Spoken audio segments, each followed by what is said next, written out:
Alright, 2956A, end of my second baling season with it. Here's the problems I've had. This block here is actually leaking out of back here. It's leaking out of there, which I'm sure I can probably just pop the rings on it, but yeah, it's just seeps oil out of there pretty bad. Second problem I've had with this machine is back here on the net wrap system.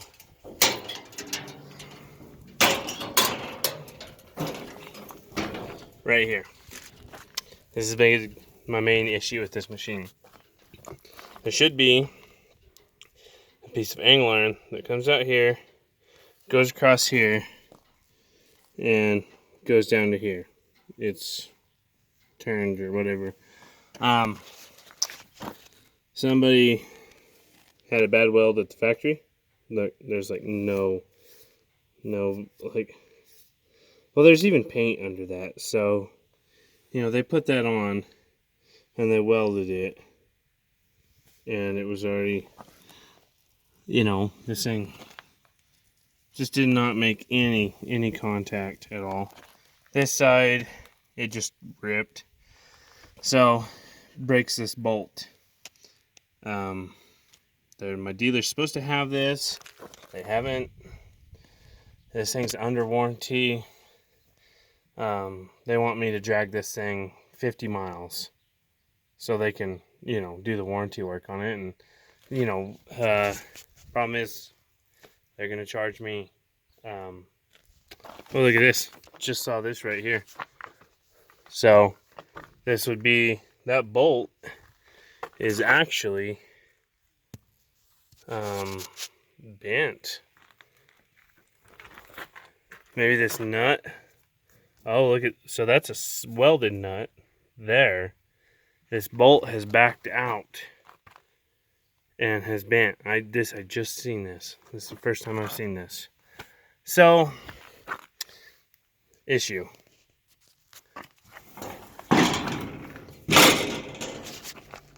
The next issue I've had with this baler, 67-inch net wrap.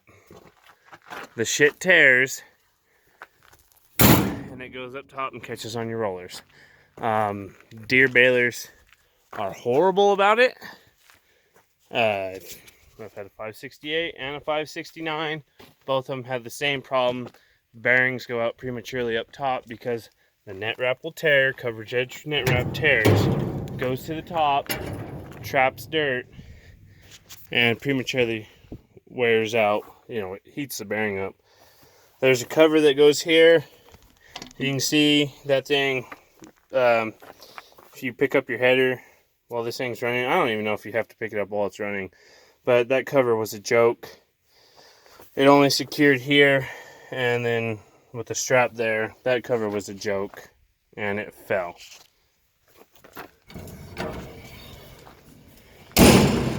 Okay, the other thing, you see I got my pickup, my roller wind guard really low. I baled corn stalks with this thing. I've never baled corn stalks before. The baler itself handled them fine. My biggest problem is right here, is it would just ball up. You know, it stopped feeding. And I was told by a friend to pick this thing up all the way out of the way. I was told by another guy to take that off. Massey Heston told me to put a short crop kit on this thing, which I don't have one, and a variable core kit, which I did listen to one guy. I backed off the pressure a little bit, so instead of running, you know, I was running 3,000, almost 3,000 psi, maybe 2,800 psi, and I backed it down to about 2,200 psi. That helped, But the biggest thing that helped is I dropped this roller all the way down. And this thing is so heavy that, I mean, you can't pick it up by yourself. You gotta lower one side a little bit, lower the other side the entire way, and then come back and lower the other side, the rest of the way. That it's that heavy. But what it was doing is this thing is so heavy, it was pushing that crop down, and it wasn't allowing it to build up in front of it continuously, and then it would just feed it right in, fed in really, really well. The one thing I will say is it once in a while it would push up in front of this thing, but not every fourth of a bale. I mean, it did it maybe one every 50 bales, but it kept it from getting too big where you could just back up and you weren't plugging, and then you could just restart into it. The other issue I had with this baler on the corn stalks is about every 70 bales or so, it'd get so dirty and packed full of junk. These are all rake stalks. They had, they're just nasty. They were tough, pretty wet. They would build up down there, and when the gate would close, it wouldn't, there'd be a bunch of junk in this way, and it wouldn't latch completely. And I had that happen, maybe once every 50 bales or so, or less than that on part of it. It wasn't towards the very end that I started having more of the trouble with that. But other than that, I would own a bunch of these things. I really would. They're great balers. Easy to operate. They do a good job. They do have their quirks, but the two deers that I had, they had their own quirks too. And I'm a very big fan of the auto cycle. I just think you just go so much longer with it, and it's not any slower. So,